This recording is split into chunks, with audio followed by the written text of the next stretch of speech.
And Michael, you mentioned there about shadow flicker. What's your concern about that? A house or any a house can be subject to shadow flicker at certain times of the year, at certain times of the day, which means that the sunlight is being interrupted with the vanes of the turbine. Especially the low sunshine, isn't it? The you know, low like sunshine. a day like today, you've got a low sun. The flicker would extend more in low sun. Absolutely. But it would depend on the alignment. So there's probably an alignment zone whereby you would get shadow flicker from a particular turbine. And do you know if there's a solution to that or not? Well, you'd have to do a deep study of the trajectory of the sun in relation to the house from low winter to high summer, and to make sure that the sun was never going to be, the sun, the house and the turbine were never going to be aligned. Well, we look into that point too. There are three very important points. Is distance from homes very critical, the sound is very critical, shadow flicker, and then you mentioned infrasound, you know, which you're concerned about. But are you concerned about it from traffic, infrasound from traffic? You know, I mean, heavy trucks on roads. I mean, Croghan Road, there are. Well, the thing is about the road just down there is a very busy road. Yeah, now. It's a busy enough road, but still, at the same time, that's not going 24 hours a day. And also, if a truck or a car is coming towards your house, it comes and it passes. But this sound from the wind turbines is a constant sound. Well, now you don't hear you don't hear infrasound. It's not audible. Sound, you know? But it is a constant sound that's going to be there. Well, I know you don't hear it, but well, what's your concern when you can't hear it? You know, and when you, for example, are going to be hearing it from traffic the same way. You know, where's the concern there? Yeah. Why is it the wind? In other words, obviously you can hear the sound now. That's the hertz or the frequency of the sound there is above the very low frequency where you get infrasound. You can hear the sound from different frequencies of sound there. You know, it's not making that much sound at the moment, is it? Well, we're in a very quiet area in the bog. Yeah. There's no traffic here, and we're able to talk quietly here. Mm. And you do hear a swish. Yeah. Is it that big a sound? No, I've been here on, as I said, a number of occasions, and I have gone out of the car and listened to it. And sometimes it has been fairly bad, and sometimes it hasn't been. Yeah, and of course, when it's very windy, of course, it will be louder, of course. Yeah. So that has to be taken into account too, because if you have strong wind, and if you have lots of turbines, you could have more sound, of course. Yeah. So these are all factors, you know. Yeah. But there's the number of things you've said there, and we're going to explore these issues in our program, you know. Okay. Now, we've been over in Germany. We've seen local communities in Germany that have formed cooperatives, where everybody in that local area has taken ownership. They decided that they wanted to build a wind farm. They went out and borrowed money at a very low interest rate in Germany from the KfW bank. They were farmers that were struggling. Their sons and daughters were leaving the area before the wind farm went up, because they weren't able to survive, you know, on farming income. Yeah. But they came together, and everybody in that wind farm has a share in the wind farm now.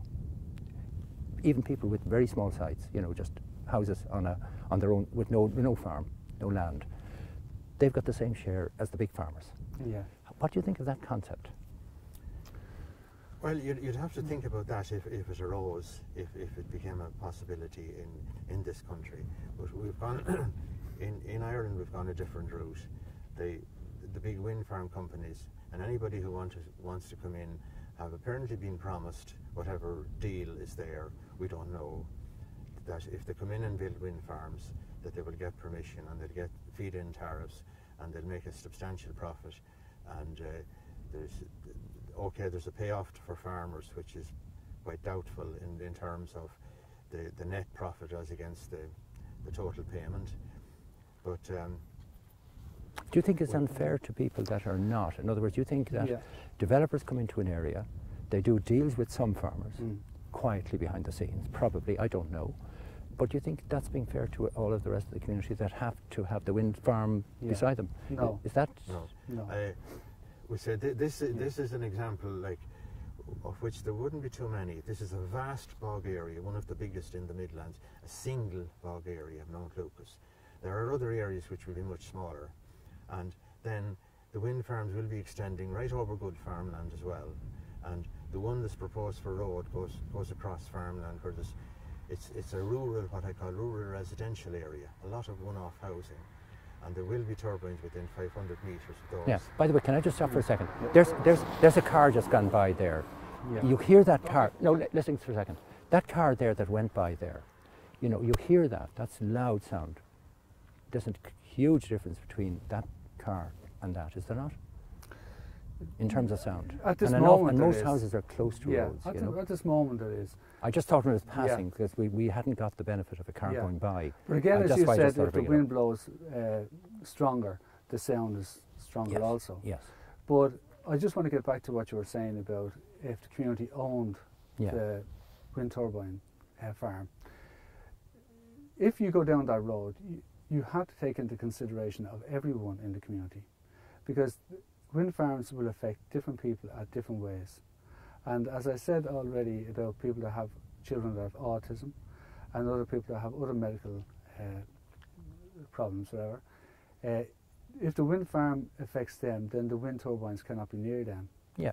So if it's owned by the local community and developed by the local community and they make all the decisions, and if everybody in that local community come together, and for reasons as you've just mentioned, where people are particularly sensitive to sound, for health reasons or whatever, the wind turbines would need to be further away from those people. If you had full control over that, you know, would that change your view, or would it make it more acceptable if you could make all those decisions? It would make it more acceptable. You know, once we can put the wind turbines where they should go, and not where the developers think they should go. And do you feel the same, Michael, on it? What's your view on that? Well, if the community is agreeable and unanimous, if there's a substantial minority of people would not want wind turbines, think that they impinge on their way of life, on their landscape, and so on the quality of life that they had, I don't think that should be imposed on people. Right, but if they were making the decision and collectively, and we're going to have shares in it, and the shares would be attached to their property, in other words, it would form part of their title to their property, in my view, that would be the best way to do it. And they were getting a substantial income every year, and basically a pension fund from it, because these turbines will be there for the next 20, 25 years, and it could be very nice income every year coming in. You know, if that was the case, would you see it differently? Provided that everybody's position was taken into concern and that it wasn't imposed on anybody. Yeah, I mean, your biggest concern there is being imposed, isn't it? Yeah. Do you feel your trust? No, the trust has gone between government, local communities and the companies. There's no trust there anyway. And you feel that they're just taking advantage of you? They're taking advantage of making decisions behind your back? Making decisions behind their back, putting the turbines where they think they want to put them, or where they want to put them. And they want to put them 500 metres away from people's houses. And even at that, they want to get rid of the 500 metres. So, really speaking, if they want to, they could put that near your back door, and you have no say in it whatsoever. Yeah, now this is probably the closest they would be to a house, you know. Yeah. We're probably around 500 metres. Now, I haven't measured it, so I can't, but I'm an architect. I would think it's around that, okay, I'm guessing. But if your house was this close to that wind farm from a noise point of view, and at night time, you know, and of course bear in mind that you could have a strong wind, stormy night, and a lot more, at a certain point they turn off, of course, in a storm. But there will be more noise. But what happens then, of course, is you've got more leaves and branches of trees shaking, and you get more ambient sound too, you know. But would that be a big issue when you listen to that now? If you are owning that wind farm and you're getting an income from it in that context, what do you think?